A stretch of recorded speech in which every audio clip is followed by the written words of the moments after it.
Collserola té un miler de senglars. Com se'n controla la població i què fer si te'n trobes un? La població d'aquest animal, a la serra de Collserola, ja s'havia reduït abans de l'arribada de la pesta porcina africana. Carme Rossell, directora en Biologia, recorda que el senglar és una espècie autòctona, però si n'hi ha tants és perquè l'ésser humà va exterminar els seus depredadors, els llops.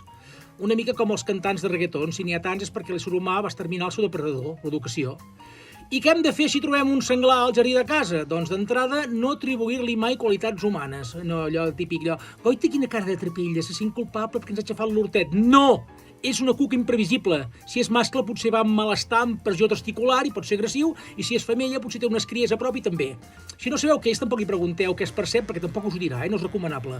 A més, falta una onomatopeia per dirigir-se als senglars. A un gat li dius, ai, mixeta, no sé. No sé si amb un tigre de Bengala funciona això, però un berro de 100 quilos, què li dius, tio?